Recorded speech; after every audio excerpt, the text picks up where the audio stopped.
Olá, meus irmãos, graça e paz. Quero compartilhar com vocês a experiência do apóstolo Paulo aí na sua primeira prisão, Atos capítulo 22, 23, 24, até o final do livro de Atos. Paulo foi preso em Jerusalém e depois ele foi colocado por Félix em Cesareia por 2 anos. Dali ele partiu em um navio para Roma, e entre a prisão em Jerusalém e a primeira soltura em Roma, esse tempo foi de 5 anos.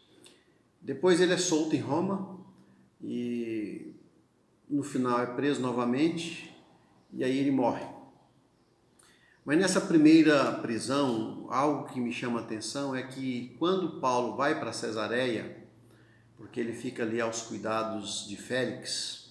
Félix o ouve e após isso, no final aí do capítulo 26, ele depois é ouvido por Agripa. Félix, ele é mandado para lá, Paulo é mandado para lá e finalmente Paulo é ouvido por Festo. Durante 2 anos em Cesareia, Paulo pregou uma única vez para Festo, no capítulo 26, a partir do versículo 24. Interessante, que tristeza. O homem mais evangelista do mundo, uma paixão, uma vontade de levar pessoas a Cristo. Agora ele fica 2 anos sem poder falar, recluso, não escreveu, porque as cartas ele escreve já em Roma, no final da primeira prisão, e algumas na segunda, mas ele tem todo esse período de reclusão e de tristeza e de angústia. Ele fala muito disso nas suas cartas depois, tempo de muito sofrimento. Mas 3 liçõezinhas para nós hoje sobre esse tempo de 2 anos ali em Cesareia, sem poder falar. A primeira é que Paulo nunca abriu mão daquilo que hoje se chama de solitude, diferente de solidão. Se uma pessoa é colocada reclusa, se ela é obrigada à solidão, ela precisa aprender a solitude, isto é, aprender a desenvolver na solidão um tempo de reflexão, de aperfeiçoamento cristão, de crescimento.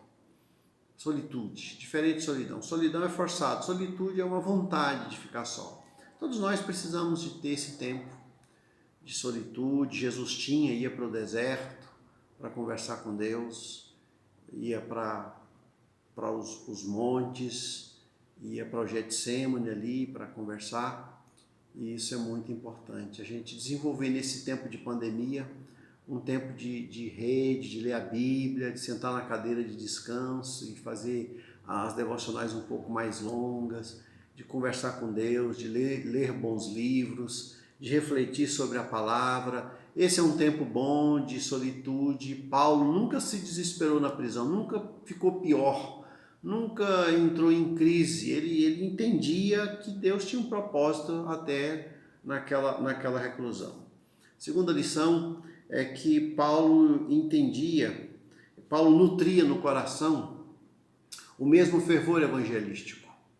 Quando ele termina de pregar para Agripa, no final, em Atos 26, verso 18, falando da sua trajetória, ele diz: Deus me convenceu, Deus me convocou para pregar, ele diz, para lhes abrir os olhos e converter-lhes das trevas para a luz, e da potestade de Satanás para Deus, a fim de que recebam eles remissão de pecados e herança entre os que são santificados pela fé em mim, pelo que, ó rei Agripa, não fui desobediente à visão celestial. Mesmo na prisão, aquele ímpeto, aquela força, mesmo em tempo de reclusão, às vezes nós queremos pregar lá fora, não conseguimos, queremos falar com a nossa igreja, não temos a oportunidade, queremos evangelizar de casa em casa, de porta em porta, queremos que os lares se abram para que nós evangelizemos, não conseguimos, Mas aqui o apóstolo Paulo, ele nutre no coração a mesma fé. Ficou ali o tesouro guardado. E quando ele prega para a festa, a partir do versículo 24 de Atos 26, o mesmo fervor, não mudou nada.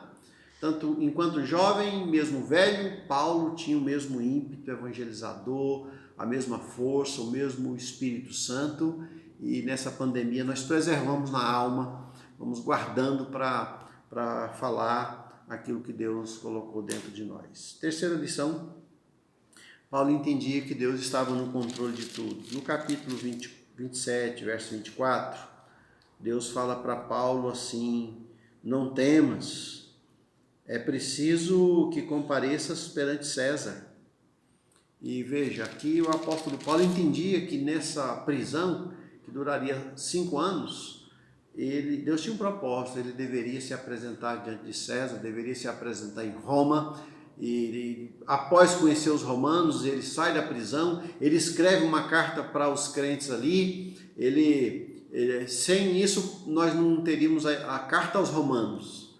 Paulo entendia que Deus tem um propósito em todas as coisas. É isso também para nós. Deus tem um propósito. Essa pandemia vem com vontade e permissão de Deus. E quando ela terminar, nós vamos olhar para trás e ver como Deus foi bom, o que Deus fez, o que Deus falou, como a igreja cresceu, como foi bom esse tempo.